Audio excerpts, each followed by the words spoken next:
Job chapter 8. Then answered Bildad the Shuhite, and said, How long wilt thou speak these things? And how long shall the words of thy mouth be like a strong wind?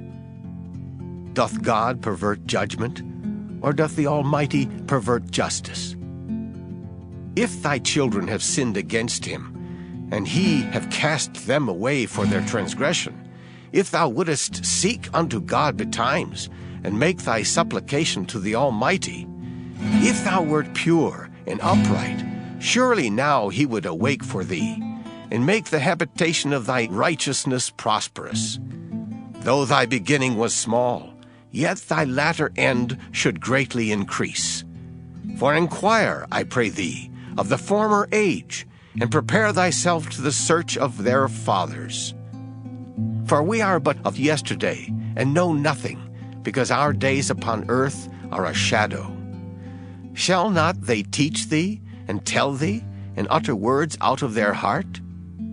Can the rush grow up without mire? Can the flag grow without water? Whilst it is yet in his greenness, and not cut down, it withereth before any other herb. So are the paths of all that forget God, and the hypocrite's hope shall perish, whose hope shall be cut off, and whose trust shall be a spider's web. He shall lean upon his house, but it shall not stand. He shall hold it fast, but it shall not endure. He is green before the sun, and his branch shooteth forth in his garden.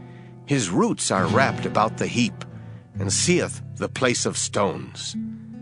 If he destroy him from his place, then it shall deny him, saying, I have not seen thee. Behold, this is the joy of his way, and out of the earth shall others grow. Behold, God will not cast away a perfect man, neither will he help the evildoers, till he fill thy mouth with laughing and thy lips with rejoicing. They that hate thee shall be clothed with shame, and the dwelling place of the wicked shall come to naught. Job chapter 9. Then Job answered and said, I know it is so of a truth, but how should man be just with God?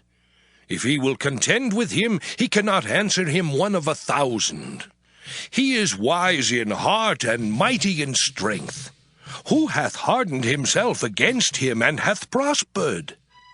Which removeth the mountains, and they know not, which overturneth them in his anger, which shaketh the earth out of her place, and the pillars thereof tremble, which commandeth the sun, and it riseth not, and sealeth up the stars, which alone spreadeth out the heavens, and treadeth upon the waves of the sea, which maketh Arcturus, Orion, and Pleiades, and the chambers of the south, which doeth great things past finding out, yea, and wonders without number.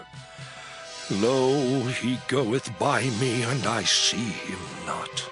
He passeth on also, but I perceive him not. Behold, he taketh away. Who can hinder him? Who will say unto him, What doest thou? If God will not withdraw his anger, the proud helpers do stoop under him. How much less shall I answer him, and choose out my words to reason with him? Whom, though I were righteous, yet would I not answer, but I would make supplication to my judge. If I had called, and he had answered me, yet would I not believe that he had hearkened unto my voice. For he breaketh me with a tempest, and multiplieth my wounds without cause. He will not suffer me to take my breath, but filleth me with bitterness. If I speak of strength, lo, he is strong, and if of judgment, who shall set me a time to plead? If I justify myself, mine own mouth shall condemn me. If I say, I am perfect, it shall also prove me perverse. Though I were perfect, yet would I not know my soul. I would despise my life. This is one thing, therefore I said it. He destroyeth the perfect and the wicked.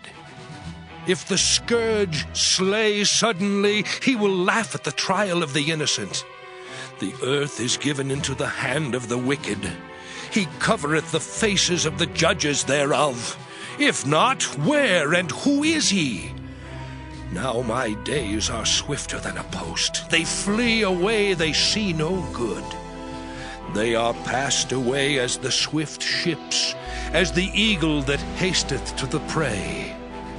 If I say, I will forget my complaint, I will leave off my heaviness and comfort myself, I am afraid of all my sorrows. I know that thou wilt not hold me innocent. If I be wicked, why then labor I in vain?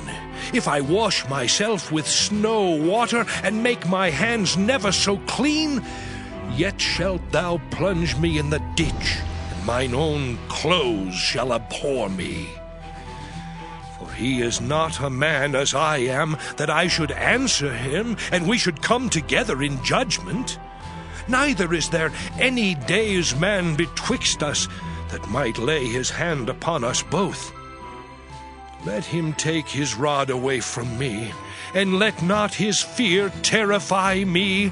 Then would I speak and not fear him. But it is not so with me. Job chapter 10. My soul is weary of my life. I will leave my complaint upon myself. I will speak in the bitterness of my soul. I will say unto God, do not condemn me. Show me wherefore thou contendest with me. Is it good unto thee that thou shouldest oppress, that thou shouldest despise the work of thine hands, and shine upon the counsel of the wicked? Hast thou eyes of flesh, or seest thou as man seeth? Are thy days as the days of man? Are thy years as man's days? That thou inquirest after mine iniquity, and searchest after my sin? Thou knowest that I am not wicked, and there is none that can deliver out of thine hand. Thine hands have made me, and fashioned me together round about, yet thou dost destroy me. Remember, I beseech thee, that thou hast made me as the clay, and wilt thou bring me into dust again? Hast thou not poured me out as milk, and curdled me like cheese? Thou hast clothed me with skin and flesh, and hast fenced me with bones and sinews. Thou hast granted me life and favor, and thy visitation hath preserved my spirit. And these things hast thou hid in thine heart. I know that this is with thee. If I sin, then thou markest me, and thou wilt not acquit me from mine iniquity. If I be wicked, woe unto me! And if I be righteous, yet will I not lift up my head.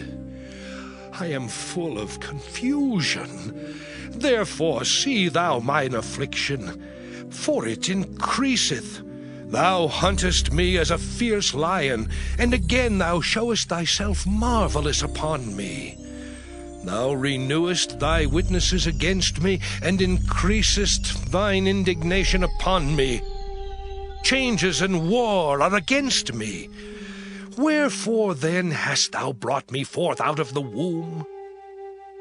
Oh, that I had given up the ghost, and no eye had seen me. I should have been as though I had not been. I should have been carried from the womb to the grave. Are not my days few? Cease then, and let me alone, that I may take comfort a little before I go whence I shall not return, even to the land of darkness and the shadow of death, a land of darkness as darkness itself, and of the shadow of death without any order, and where the light is as darkness.